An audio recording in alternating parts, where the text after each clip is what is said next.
Yeah. It seems like there was a lot of time and energy spent on your 14th, 15th, maybe even 17th man, which obviously as your 17th man has no effect whatsoever on your team because you can only roster 15 guys. You talking about Michael Kidd-Gilchrist? Yes.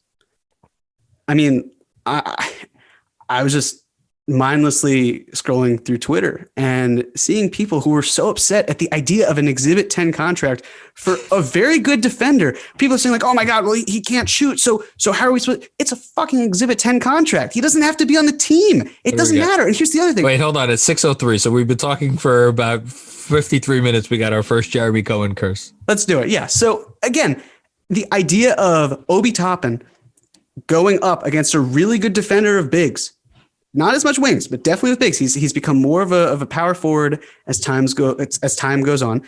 The ability to surround him with that type of player, at least through training camp, is very nice. And also, just to go back really quickly, Toppin having to face defensively against Randall, who can actually do something with the ball. That's nice because we want Toppin's defense to improve a lot. Yes. And so that's a nice step in the direction. But for Michael Kidd-Gilchrist, again, it's like I don't care.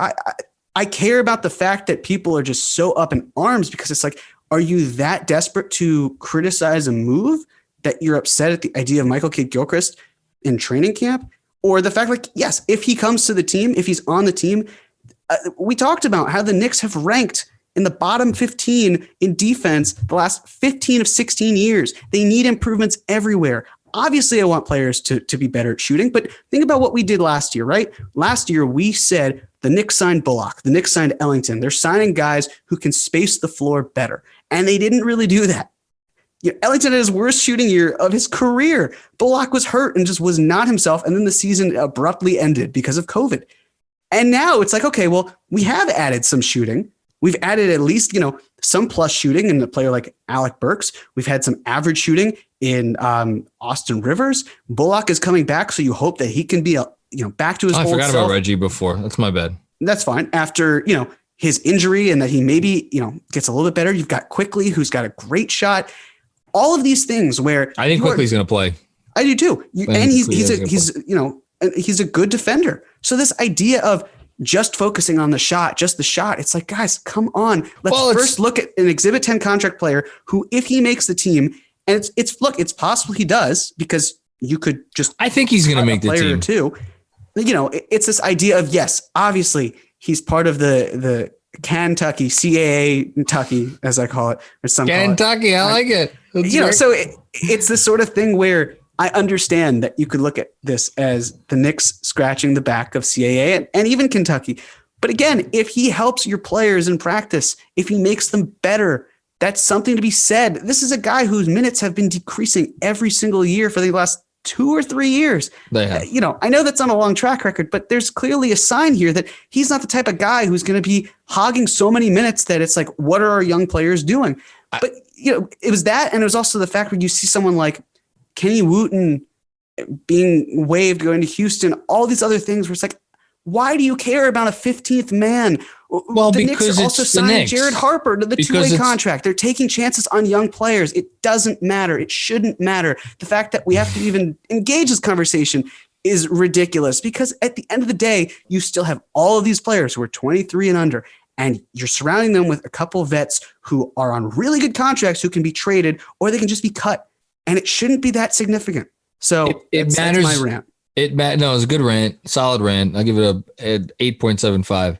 I'll take it. It matters because it's the Knicks, and as long as the Knicks until they prove otherwise, there will always be a presumption of shenanigans.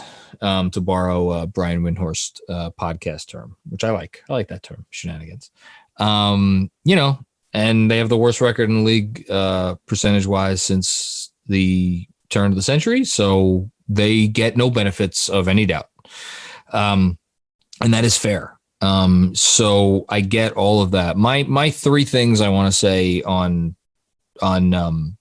Michael Kidd-Gilchrist are hopefully will be pretty quick. One, if we're a day before the season and we get a tweet from whoever saying the Knicks have waived Ignas Brazdeikis and Michael Kidd-Gilchrist gets their final spot on the roster, then I will, if that actually happens, I will host a call-in show and I will make time for every person who wants to call in, kneel and scream about it because it will be absolutely warranted.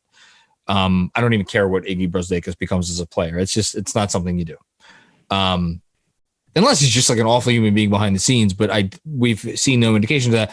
That said, gets me to my second point. I have said this, I think, before on the pod. I have a text conversation with Yash and Bernard about this team and other things, in which it has been uttered before in that text conversation in regards to the Knicks, that the rot is in the walls. When you lose as much and as frequently and as unapologetically as this franchise has for the last 20 years, you need to there needs to be a change of like the fabric of what the organization is. And that takes wholesale changes, both on the roster and behind the scenes. They've made a lot of changes behind the scenes, but changing the vibe, I say it sometimes, changing the juju in the locker room, that's massive. And like, look, I don't know what Michael Kidd-Gilchrist is as a locker room guy. I can only assume, but I am willing, again, maybe I'm the fool.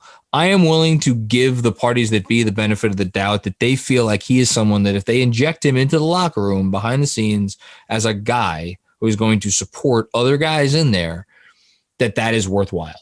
And for your 20th roster spot in training camp, like that is a worthwhile expenditure of assets. It's an NBA player.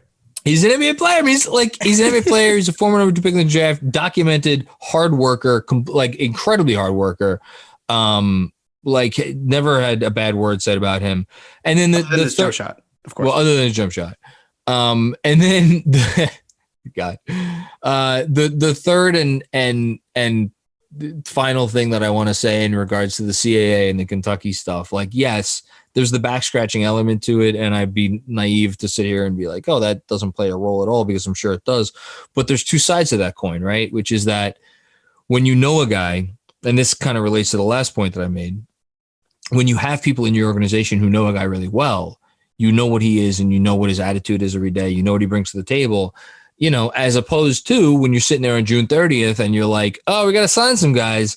This guy's stats looks pretty good. Let's bring in him. And you don't know what you're getting. Like, they know what they're getting. And maybe this is an irrelevant conversation because he gets waived in 3 weeks. But I think to just pinpoint the bad or the potential bad from this and not, turn around and be like, well, let's look at the full picture is kind of silly.